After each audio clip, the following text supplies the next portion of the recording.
गुरवे नमः। नमो विष्णुपादाय कृष्णप्रेष्ठाय भूतले श्रीमते भक्तिवेदांत स्वामिन् इति नामिने।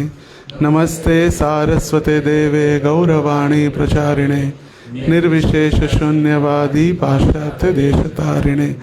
वाञ्छाकल्पतरुभ्यश्च कृपा सिन्धुभ्येव च पतितानां पावनेभ्यो वैष्णवेभ्यो नमो नमः। जय श्री कृष्ण चैतन्य प्रभु नित्यानंद श्री अद्वैत गदाधर श्रीवास आदि गौर भक्त वृंद। हरे कृष्णा कृष्णा कृष्णा हरे हरे।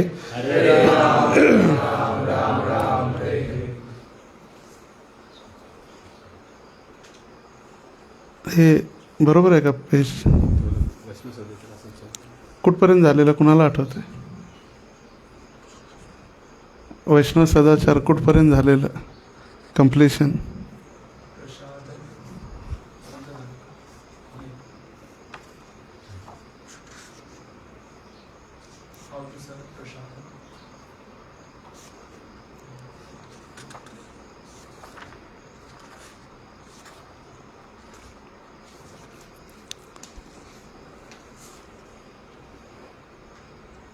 वैष्णव सदाचार, भक्तों से संबंध और व्यवहार। प्रसाद वितरण के बाद ये पेज नंबर 48। भक्तों से संबंध व्यवहार। भक्तों के 3 स्तर।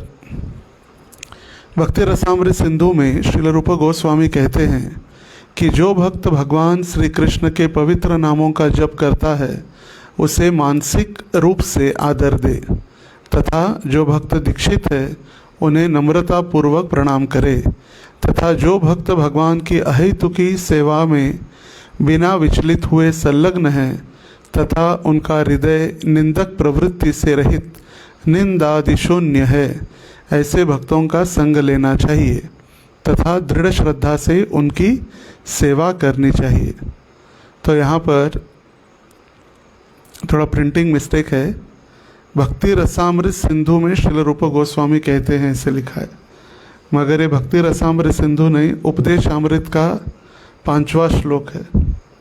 ये जो अनुवाद दिया गया है प्रभुपाद जी के द्वारा, यह श्लोक का अर्थ ये उपदेश अमृत ग्रंथ के 5वें श्लोक का अनुवाद है।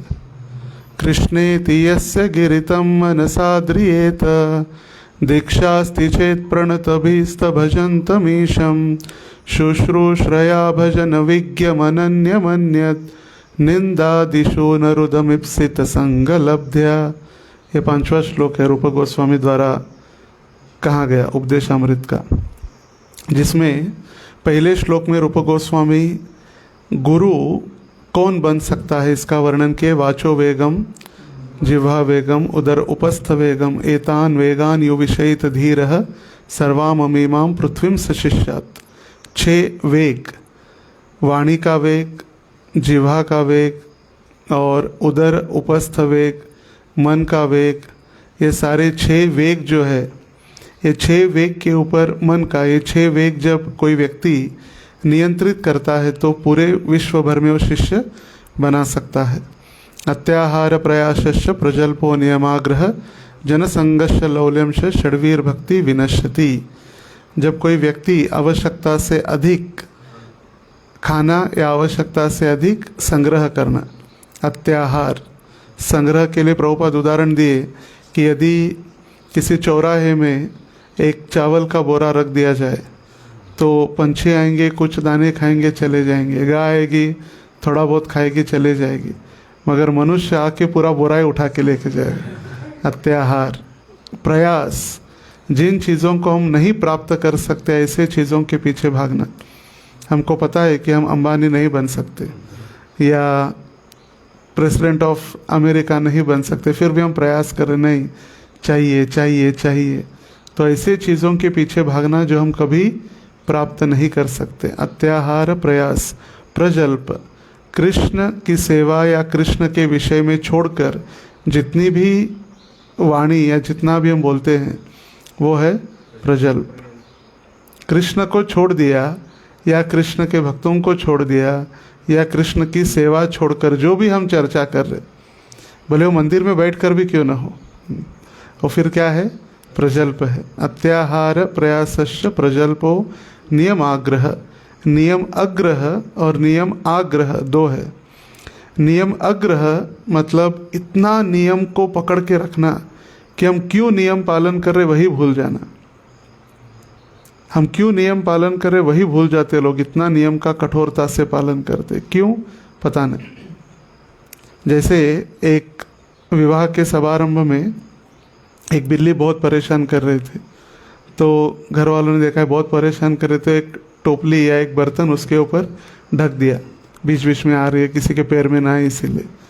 तो उस दिन से उनके घर वालों, बच्चों ने या लड़कों ने देखा था कि ऐसे ऐसे ढक के रखा है, तो उनके परिवार में जब भी शादी होती थी वो एक बिल्ली को ढक के रखते थे।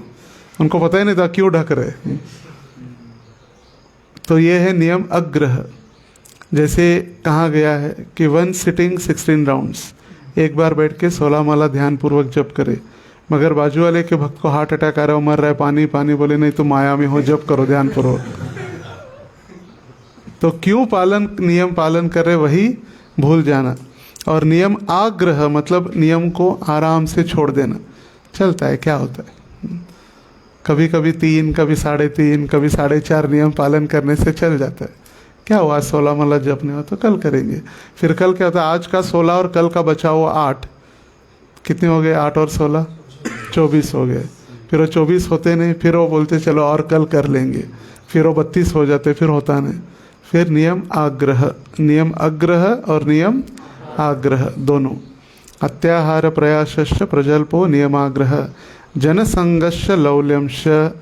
जनसंग भौतिकतावादी लोगों का संग करना, जो हमें भक्ति में प्रगति करने के लिए एक अवरोध उत्पन्न कर रहे, स्पीड ब्रेकर, हमारे भक्ति में स्पीड की जो कमी करने वाले ऐसे लोग।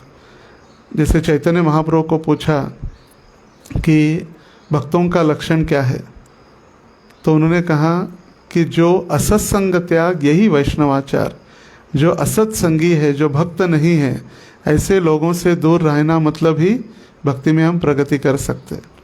उदाहरण के तौर पर मंदिर के तरफ आ रहे थे, मंदिर में आने वाले ही थे, हमारा एक मित्र मिल गया, रे क्या है, नया मूवी है, चलो पुष्पा 2, क्या है, जन्माष्टमी का रिसीट बुक क्या लेके घूम रहे, 15 अगस्त पुष्पा 2 आने वाला है, चलो। असत्संग त्याग यही वैष्णवाचार। तो ये हो गया जनसंग। लौल्यंश मतलब लोभ, भौतिक सांसारिक वस्तुओं के लिए। पहले कहा भौतिक संसार में जो हम नहीं बन पाते उसके लिए, और अभी लौल्यंश जो चीज़ें हम नहीं प्राप्त कर सकते ऐसे वस्तुओं के पीछे भागना।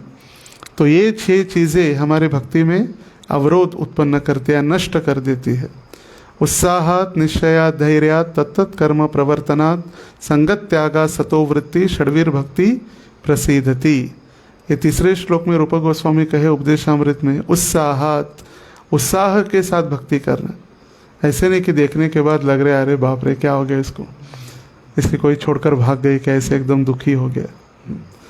जैसे एक भक्त महाराज बता रहे थे, भक्ति रसामृत स्वामी महाराज, एक भक्त जप के समय में प्रातः काल में ऐसे वो जप कर रहा था, ट्रेन में बैठकर हरे कृष्ण हरे, तो सामने वाला व्यक्ति पूछने लगा, स्वामी जी इनके कुछ पेट में दर्द वगैरह हो रहा है क्या, ऐसे तड़प रहे, इनको क्या हो रहा है, पेट दर्द हो रहा है या क्या हो रहा है। तो उत्साह के साथ भक्ति, ऐसे नहीं कि एकदम ज़बरदस्ती बताया है करना है इसीलिए, अरे ज़बरदस्ती नाम लिखा है नहीं करेंगे तो डांटेंगे इसीलिए, ज़बरदस्ती नहीं, उत्साह के साथ। उत्साहात निश्चयात, निश्चय कि कृष्ण मेरी रक्षा करेंगे, भले हमें अभी कष्ट हो रहे या भौतिकवादियों लोगों से या त्रिविध तापों से हमें कष्ट प्राप्त हो रहे, मगर निश्चित है कि कृष्ण हमारी रक्षा करेंगे। उत्साहात निश्चयात धैर्यात, धैर्य इसलिए कि आज हमने जपमाला ले ली और तुरंत नयनम गलदश्रुधारया होने वाला है, आँखों से मूसलाधार आंसू आने वाले हैं, या कृष्ण कृष्ण कह के हम रोने वाले हैं, नहीं। जैसे महाराज जी कल बुधवार के दिन बता रहे थे, एक माता ने प्रभुपाद जी को कहा कि प्रभुपाद स्वामी जी 6 साल हो गए मैं भक्ति कर रही हूँ फिर भी मेरी बीमारी हटी नहीं। तो एक तुरंत ऐसी चीज़ें होने वाली नहीं है, या भौतिक चीज़ों के लिए हम भक्ति नहीं कर रहे। धैर्य के लिए प्रभुपाद उदाहरण देते हैं, उत्साहात, निश्चयात, धैर्यात। धैर्य के लिए प्रभुपाद उदाहरण देते उसी तात्पर्य में, यदि एक नवविवाहित वधू शादी के दूसरे दिन कहती है मुझे आज बच्चा चाहिए, होने वाला है क्या? नहीं होने। उसके लिए भी एक विशिष्ट कालावधि है 9 महीने की। उसी प्रकार भक्ति प्रारंभ करने के बाद भी धैर्य होना बहुत महत्वपूर्ण है। अरे 2 साल हो गया मुझे दीक्षा नहीं दे रहे, चलो छोड़ के चले जाते। अरे 2 साल हो गया हरिनाम दीक्षा लेके मुझे ब्राह्मण दीक्षा नहीं मिल रही, कुछ काम का नहीं, चलो नहीं। उत्साहात, निश्चयात, धैर्यात, तत्त कर्म प्रवर्तनात्। क्या क्या कर्म हमें कहे हैं तो प्रभुपाद जी उसमें लिखते हैं, जो श्रवणम कीर्तनम विष्णु स्मरणम पाद सेवनम अर्चनम वंदनम दास्यम सख्यम आत्मनिवेदनम।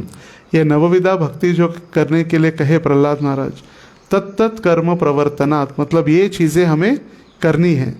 पहले श्लोक में क्या बताया, दूसरे श्लोक में कि ये चीज़ें नहीं करनी है, अभी बता रहे ये चीज़ें करनी है।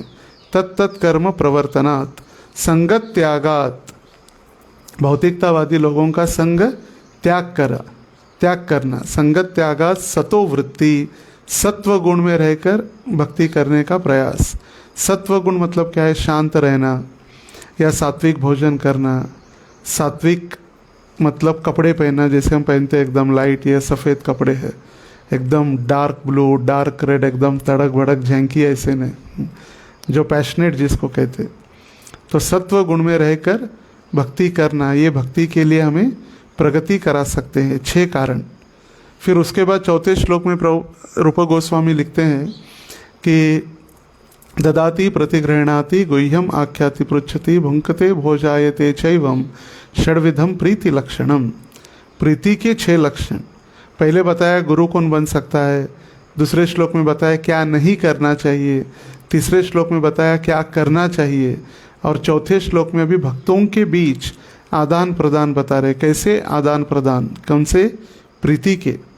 प्रेम कैसे बढ़ सकता है भक्तों के बीच, उनको उपहार देना, उनसे उपहार स्वीकार करना, उनको प्रश्न पूछना आध्यात्मिक, और आध्यात्मिक यदि हम किसी को कोई प्रश्न है तो उसके उत्तर देना।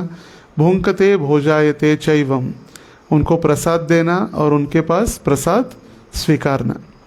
ये प्रेम के या जो प्रीति लक्षण, ये 6 प्रीति लक्षण बताए रूप गोस्वामी। और अभी जो हमने श्लोक का अनुवाद सुना, ये 5वां श्लोक है, ये बैकवर्ड था ये पूरा। क्या क्या हुआ है, क्या क्या बताने के बाद रूप गोस्वामी कहे, ये बिहाइंड द सीन या बिहाइंड द स्टेज। ये 5वां श्लोक तो हमने पढ़ा अनुवाद। कृष्णेति यस्य गिरितम मनसाद्रियेत। कृष्णेति मतलब कृष्ण इति, कृष्ण का जो नाम ले रहा है। कृष्णेति यस्य गिरितम, ऐसे व्यक्ति को मनसाद्रियेत, मन से हमें उसको प्रणाम करना चाहिए। समझ में आया? जो व्यक्ति भगवान का नाम ले रहा है या जप कर रहा है, कीर्तन कर रहा है, भले वो नया हो पुराना हो जो भी हो, मगर जो व्यक्ति भगवान का नाम लेना उसने प्रारंभ किया है, उसको मन से आदर युक्त प्रणाम करना। दीक्षास्ति चेत प्रणतभीष्ट भजंतमीशम। दीक्षास्ति मतलब जिसने अपने आध्यात्मिक गुरु से विधिवत दीक्षा प्राप्त की है और जो अर्चा विग्रहों की सेवा में लगा है, मतलब ब्राह्मण है या हरिनाम दीक्षित है, जो अर्चा विग्रह भगवान के विग्रहों की सेवा कर रहा है दीक्षा के उपरांत। पहले हरिनाम दीक्षा और ब्राह्मण दीक्षा अलग अलग नहीं थी।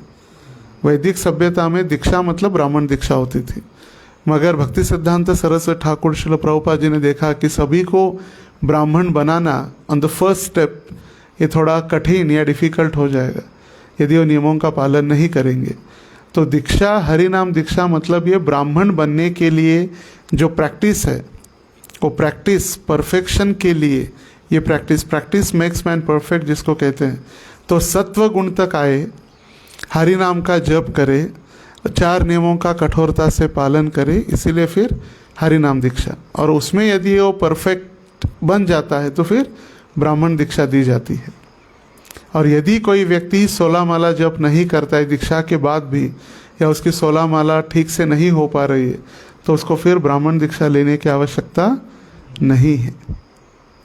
दीक्षास्ति चेत प्रणतभीष्ट भजंतमीशम। भजन कर रहा है, कैसे? अर्चा विग्रहों की सेवा करते हुए। और तीसरा, निंदादिशु न रुदबिप्सित संग लब्ध्या। निंदा आदिशु, निंदा मतलब क्रिटिसाइजिंग। जो भक्त दूसरों भक्तों के प्रति या दूसरे व्यक्ति के प्रति क्रिटिसाइज नहीं कर रहा है या निंदा नहीं कर रहा है, निंदा आदिशु, आदिशु मतलब एक्सेट्रा, आदिशु मतलब आदि मतलब एक्सेट्रा, निंदा आदिशु रुदमिप्सित संग लब्ध्या। तो निंदा मतलब एक हो गया क्रिटिसाइजिंग, फिर दूसरा बैक बाइटिंग, तीसरा कर्सिंग बिहाइंड हिम या टॉकिंग बिहाइंड हिम। अगर वो व्यक्ति नहीं है, उसके बुरे गुणों का वखान करना। ये निंदा के ही अलग अलग प्रकार है, उसके उपस्थिति में, उसके अनुपस्थिति में, उसके पीछे, उसके जाति के लिए, उसके धर्म के लिए, उसके भक्त बनने के पहले यदि उसने कुछ गलत कार्य किया है तो उसके लिए, ये सारी जो चर्चाएं होती है उसको कहा गया है निंदा आदिशु, निंदा एंड एक्सेट्रा। रुदमिप्सित संग लब्ध्या, ऐसे भक्तों का संग, सानिध्य और सेवा करना महत्वपूर्ण है। तो यही भक्तों के बीच संबंध का जो फर्स्ट जो अनुवाद बताया गया है 5वें श्लोक का है, रूप गोस्वामी द्वारा विरचित nectar of instruction, text number 5। तो यहाँ पर भक्ति रसामृत सिंधु लिखा है, भक्ति रसामृत सिंधु नहीं है, उपदेशामृत का 5वां श्लोक। आगे, आध्यात्मिक गुरु से व्यवहार। गुरु को प्रामाणिक होना चाहिए, आज्ञाकारी प्रवृत्ति युक्त एवं नम्र होकर गुरु की सेवा करनी चाहिए। क्या कहे भगवान भगवद गीता में गुरु की सेवा के लिए? एक श्लोक है, कौन कौन बता सकता है?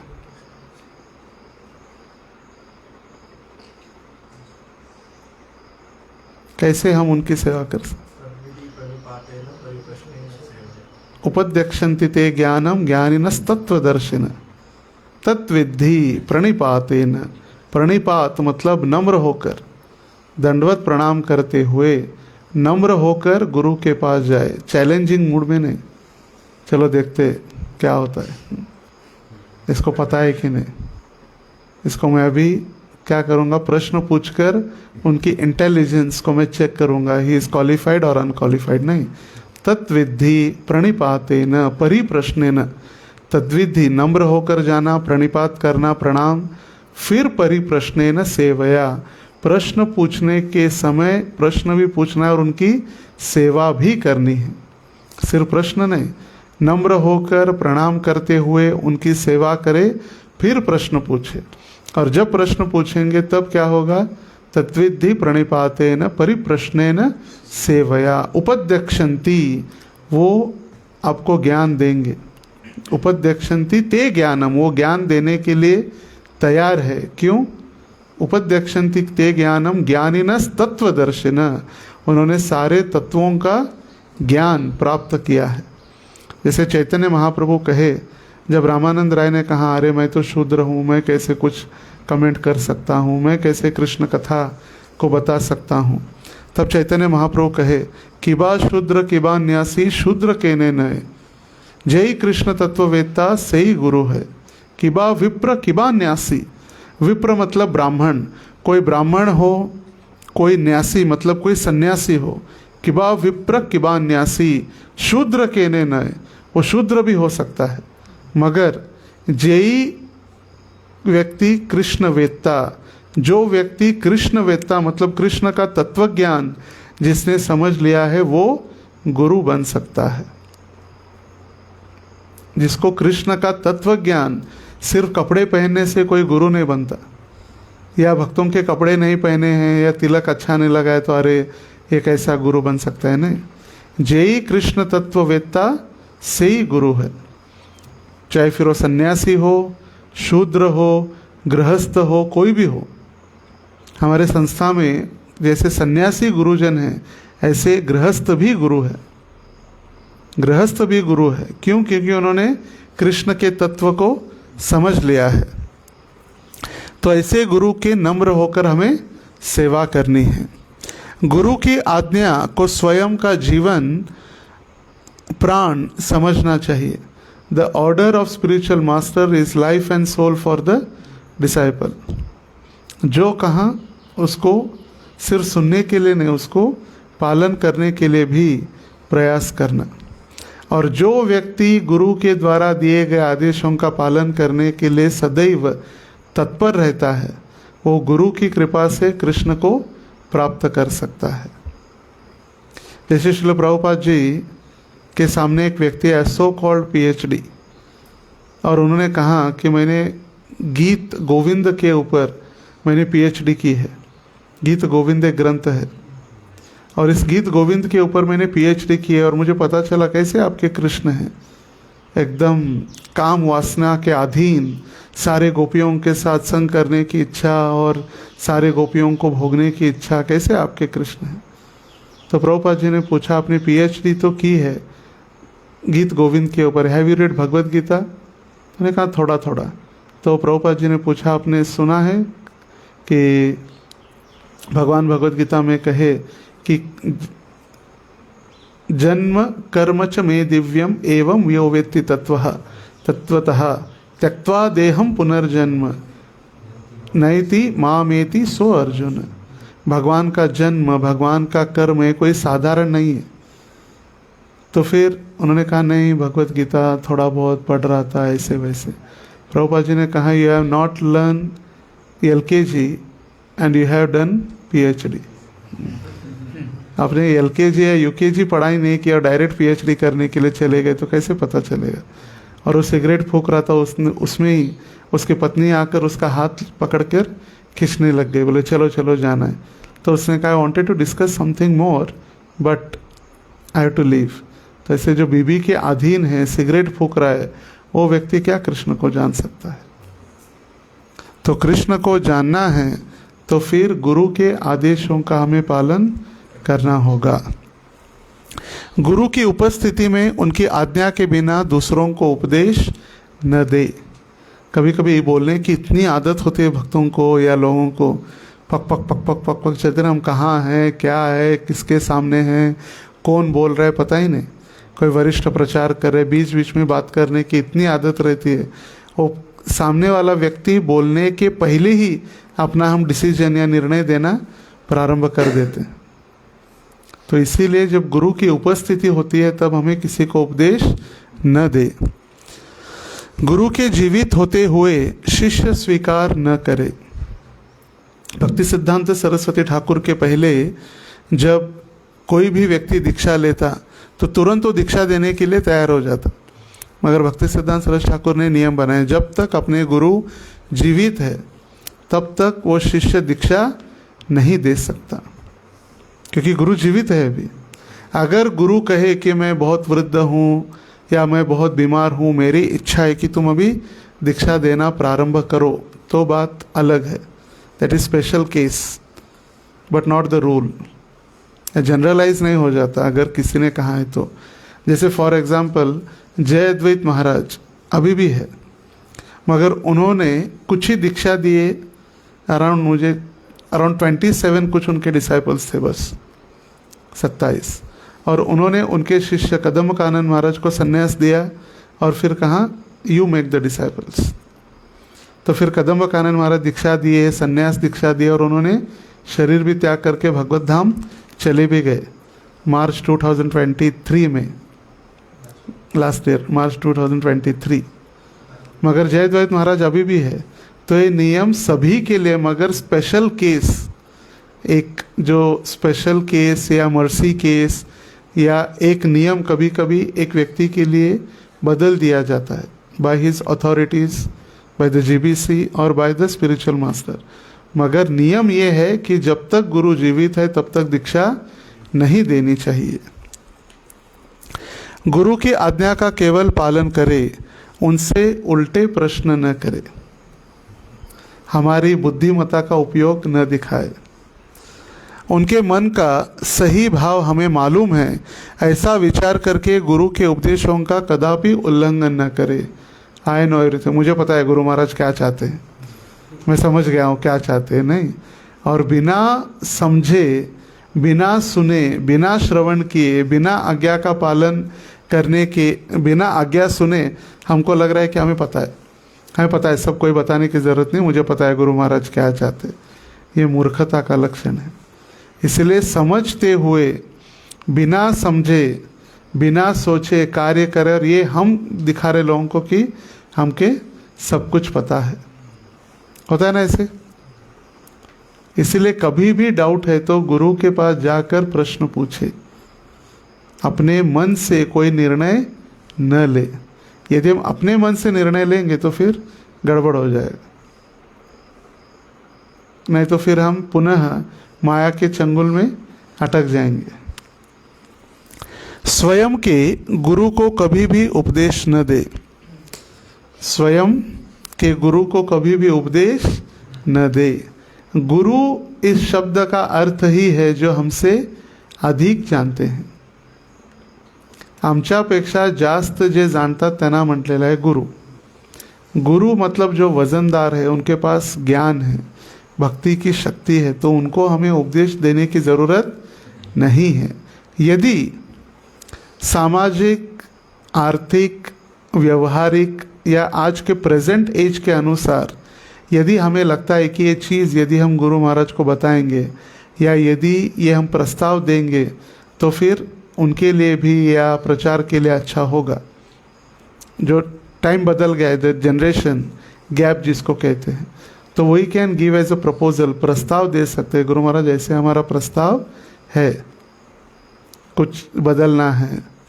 जैसे प्रस्ताव व्यास पूजा का था, पंढरपुर में होनी थी, मगर प्रस्ताव दिया, पंढरपुर में बारिश, कंस्ट्रक्शन, भीड़, और वहाँ पर जो आने की जाने की जो कठिन समस्या होती है भीड़ के कारण, इसलिए प्रपोजल दिया गया कि प्रपोजल वृंदावन हो सकता है क्या। फिर महाराज एग्री हो गए। फिर कई भक्तों ने अपना भाव प्रकट किया, नहीं नहीं नहीं, कैसे हो सकता है, पंढरपुर धाम है, लोगों ने टिकट बुकिंग किए हैं, हर साल यहाँ होती है, तो 75 भी यहीं होनी चाहिए। तो फिर महाराज जी कहे चलो ठीक है, और पंढरपुर। फिर जब बारिश आ गई पूरा तहस नहस हो गया, पूरा कंस्ट्रक्शन साइट, कीचड़ हर जगह, तो फिर पुनः वृंदावन में शिफ्ट हो गया। तो हम प्रपोजल दे सकते हैं, हम कभी उपदेश नहीं दे सकते। We can give proposals but not instructions. तो ये हमें ध्यान देना चाहिए, हम किस प्रकार हमारी बातों को ऑन द टेबल, मतलब हम कैसे डिस्कशन के लिए रख रहे। यदि किसी को लगे कि मेरे द्वारा दी जाने वाली जानकारी गुरु महाराज के लिए शायद उपयुक्त हो, तो व्यक्ति को विनम्रतापूर्वक इस तरह की जानकारी गुरु के समक्ष प्रस्तुत करनी चाहिए। किसी को गुरु के साथ वाद विवाद नहीं करना चाहिए।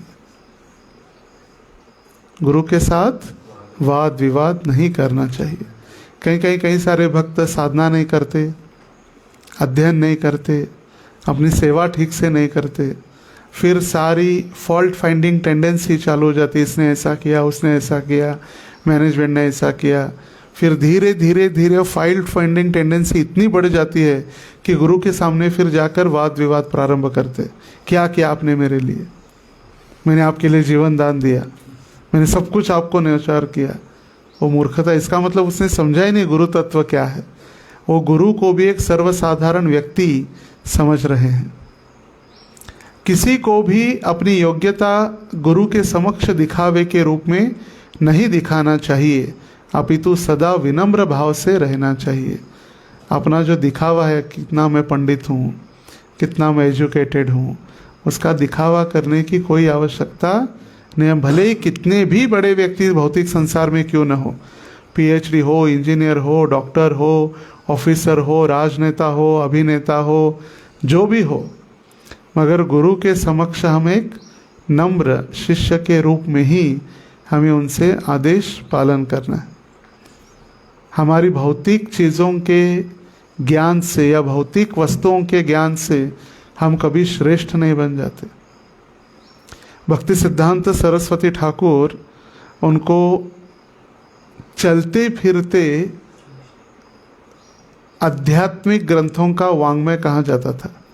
वैदिक एनसाइक्लोपीडिया जिसको कहते हैं ना, वॉकिंग, ये वॉकिंग, इतना उनके पास ज्ञान था। मायावादी लोग, बड़े बड़े दार्शनिक पंडित, उनको देखते ही साइड से निकल जाते, कट मार देते और कहीं प्रश्न न पूछे और उनके सामने सामने न हो। मगर ऐसे पंडित जिन्होंने सूर्य के सिद्धांत, एस्ट्रोलॉजी, सूर्य की गति, सूर्य सिद्धांत ग्रंथ उन्होंने लिखा, मगर उनके गुरु कौन है? गौर किशोर दास बाबा जी, जो कभी स्कूल गए ही नहीं, जो कभी स्कूल नहीं गए। तो एक बार भक्ति सिद्धांत सरोज ठाकुर को पूछा गया, अरे आप इतना प्रचार कर रहे, कुछ कर रहे, आपके गुरु महाराज तो पढ़े लिखे नहीं, सिर्फ जप करते, तो आपको कैसा महसूस हो रहा है? बोले हम तो इंजन के डिब्बे हैं, हम तो सिर्फ बोगी है, वो रियल इंजन है, वो जप और साधना करके हमें शक्ति प्रदान कर रहे, इसलिए हम उनके पीछे जाने का प्रयास कर रहे। कभी ये समझने चाहिए कि हमारा भौतिक ज्ञान हमारे पास ज़्यादा है, इसका मतलब नहीं कि हम बहुत प्रगति कर लिए। कभी दिखाते हैं लोग कि मैं कितना पढ़ा लिखा हूँ। जितने भी पढ़े लिखे हम, भगवान की अहेतु की कृपा है कि हमारे ऊपर भगवान ने बुद्धि दी। ददामि बुद्धि योगम तम येन माम उपयान्ति ते। बुद्धि देकर भगवान ने हमें वो ज्ञान दिया है जिससे हम कृष्ण भावना को स्वीकार करें और कृष्ण भावना का प्रचार करें। हमारे बुद्धि का प्रचार नहीं, दिखावा कभी नहीं करे। जब तक गुरु की आज्ञा नहीं मिलती तब तक आध्यात्मिक गुरु के समक्ष बराबर आसन पर न बैठे। जब तक गुरु महाराज नहीं कहे कि बैठो, तब तक समान आसन पर, सेम लेवल पर नहीं बैठ सकते। शिष्य का स्थान हमेशा उनके चरणों में है। हम कितने बड़े हो, न तो बैठो कहने से ही या बैठो बोलने के पहले हम बैठ जाएं उनके आसन, समान आसन पर, वो फिर अपराध है। जिस प्रकार श्री कृष्ण अपने नाम, अपने चित्र मतलब तस्वीर या फोटो से अभिन्न है, उसी प्रकार गुरु भी अपने नाम, अपने फोटो से अभिन्न है। इसीलिए किसी को भी कृष्ण अथवा गुरु के तस्वीर को यहाँ वहाँ फेंकना नहीं चाहिए। Most important. भाव प्रकट करके हम फोटो लेकर आते, फिर कहीं ना कहीं चिपका देते रूम में, टेबल के ऊपर, फिर वो साफ सफाई नहीं होती, उनका पूजन नहीं होता, फिर वो अपराध हो जाता है। There is no difference. Prabhupada ji भी कहे, there is no difference between me and my picture. आज भी आध्यात्मिक आचार्य गुरुजन हमारे साथ वो सदैव है, वो चित्रों में कोई डिफरेंस ही नहीं है। They are always with us. उनके वाणी में, उनके चित्र में, उनके आदेशों में वो सदैव हमेशा हमारे साथ रहते हैं। इसीलिए कभी भी जैसे भाव प्रकट करके वो बैच वगैरह होते हैं ना, सिंपल है, प्लेन बीड बैग वगैरह रखे जिसके ऊपर कोई भगवान का, गुरु का चित्र न हो।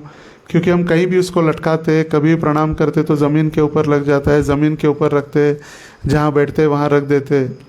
जैसे फॉर एग्जांपल ये बेड है, ये सोफ़ा है मगर ये बेड है। आज एक भक्त या एक व्यक्ति यहाँ इस साइड सर करके सोया तो पैर कहाँ होंगे? अपोजिट साइड, ऊपर सर के ऊपर तो नहीं होंगे, अपोजिट होंगे। दूसरा व्यक्ति अगर, तो जो पहला सोया है उसके चरणों की धूल या पैर वहाँ पर गए थे, दूसरा वहाँ सर रखे यहाँ पैर करता है, तो यहाँ अगर हम रखे तो यहाँ भी पैर रखे थे। इसलिए ऐसे स्थानों पर जहाँ पर हम वॉशरूम जा रहे, ट्रेन में जा रहे, बेस्ट है कि प्लेन हो, प्लेन बेड बैग। आजकल ये नई फैशन है, इसीलिए अलग अलग चित्र या अलग अलग ये जो पूरा है, तो जितना मतलब प्लेन, जिसके ऊपर कृष्ण या गुरु प्रभुपाद जी के बैचेस या उनके फ़ोटो न हो। क्योंकि हम इतने शुद्ध है, हमारी चेतना इतनी विकसित नहीं है। We are not so conscious that will take care of that. हम इतने चेतना नहीं कि हमारा ध्यान हमेशा रहे। प्रणाम करते करते हम बीड बैग को भी प्रणाम करके घिसते चले जाते, तो फिर कृष्ण को भी हम ज़मीन के ऊपर नम्र बना रहे। तो इसलिए प्लेन जितना आवश्यक है, जैसे टी शर्ट्स भी आ गए, उसमें अगर टी शर्ट के ऊपर कृष्ण का चित्र है या गुरु का है, प्रभुपाद जी का है, हम प्रणाम कर रहे तो ज़मीन को स्पर्श हो गया तो अपराध होगा कि नहीं? जहाँ हम पैर रख रहे वहाँ पर भगवान का चित्र हम ज़मीन पर लगा रहे। जैसे अलग अलग डिवोटीज कृष्ण का पोस्टर टैटू में बनाते, नरसिम्हा देव या कृष्ण, तो जैसे ही कृष्ण है, जैसे यहाँ पर बताया गया है, there is no difference between Krishna and Krishna's poster. चित्र में कोई अंतर नहीं है। तो फिर हम जब स्नान करेंगे तो चरणामृत हमारे ही पैर में आ रहा है। भगवान का ऊपर जब पानी गिरेगा, स्नान हो रहा है, तो क्या हो रहा है? पानी बाथरूम में जा रहा है, टॉयलेट में जा रहा है। इसलिए ऐसे भाव प्रकट कार्य हमें नहीं करने चाहिए। जो कर रहे उनके प्रति अपराध नहीं है, मगर हम ऐसे अपराध से बचे। सभी कर रहे इसलिए हम भी करना, मतलब ये मूर्खता है। सभी गड्ढे में गिर रहे इसलिए हम भी जाके गड्ढे में गिरेंगे। फैशन है? नहीं, कोई फैशन नहीं है। वैदिक सभ्यता में ऐसे चीज़ों के लिए कोई अनुमति नहीं है। ब्रह्मचारियों के गेरवे वस्त्र, गृहस्थों के सफ़ेद वस्त्र, कोई उसमें कलर या कोई नॉट अलाउड। ये नई नई फैशन है, ये बगलबंदी या अलग अलग कलर के कुर्ते, कोई नहीं, nothing but only fashion to attract opposite sex. कितना मतलब जो फैशन भौतिक जगत में होती है, अलग अलग कलर के T shirts, jeans and inners, trousers, तो उसी का एक प्रतिबिंब वो फिर आध्यात्मिक, उसको स्पिरिचुअलाइज करके। तो इसीलिए देर इज़ नो डिफरेंस। इसीलिए कहा है कि कोई उसमें अंतर नहीं। इसीलिए आपने आईडी से भी सुना होगा, कोई भी गुरु के बैच वगैरह बीड़ बैग पर टी शर्ट, कैप नहीं पहनने चाहिए, जिससे हम अपराध न करें। जब तक गुरु की आज्ञा तथा आशीर्वाद नहीं मिलता, तब तक पारंपरिक गुरु द्वारा लिखित पुस्तकों के अतिरिक्त अन्य कोई भी पुस्तक किसी को भी नहीं पढ़नी चाहिए। हम गए, वृंदावन गए, मायापुर गए, अलग अलग लेकर आए ग्रंथ, ब्रज के संत, कली पुराण, मार्कंडेय पुराण, शिव पुराण, रावण संहिता। जब तक हमें श्रील प्रभुपाद जी के ग्रंथ हमें पूरे नहीं पढ़े हैं, या हमारे आचार्यों द्वारा श्रील प्रभुपाद के पहले पढ़े फिर आचार्यों के द्वारा पढ़ने हैं, तो फिर गुरु की, आध्यात्मिक गुरु की अनुमति लेकर ही हमें पढ़ने चाहिए। First we have to complete Srila Prabhupada books and then others. पहले प्रभुपाद जी के, फिर हमारे गुरु महाराज के, और फिर बाकी के सारे आचार्यों के। तो सीक्वेंस है, नहीं तो कोई भी नहीं कि अच्छा लगा तो लेकर आ गए हम अलग अलग ग्रंथ।